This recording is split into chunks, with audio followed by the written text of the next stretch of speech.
Hey everyone, and welcome back to the channel.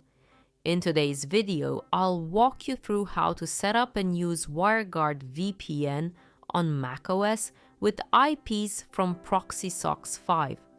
For this demo, we'll be using a Datacenter IP, but the steps are the same for residential IPs as well. Step 1. Download WireGuard. To get started, download the WireGuard app from the official WireGuard website. You'll also find a direct link in our blog and in the video description. Just check the video description below. Once downloaded, install the macOS version and open the app. Step 2. Get your configuration from Proxy SOCKS 5. Now, head over to your Proxy SOCKS 5 account. Navigate to your WireGuard VPN IPs, then click the Options button at the end of the row. From the drop-down, select Config. You'll see a modal window with your WireGuard configuration details. You have three options. 1. Scan the QR code, great for mobile. 2. Copy and paste the configuration directly into the WireGuard app. 3. Download the config file and import it into the app.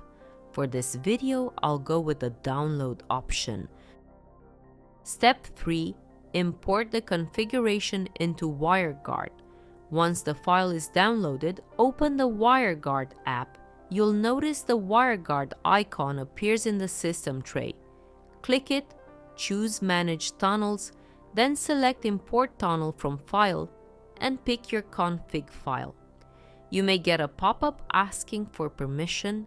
Click Allow so WireGuard can add a VPN configuration to your system. Step 4. Activate the VPN.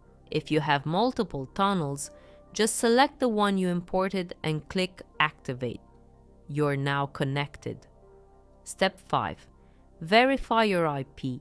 To confirm everything is working, go ahead and check your IP address. You should now see that your traffic is routing through the IP you configured. That's it. Your WireGuard VPN is up and running on macOS using Proxy SOCKS 5. If you found this helpful, don't forget to like, subscribe, and check out our blog for more guides. Thanks for watching, and I'll see you in the next video.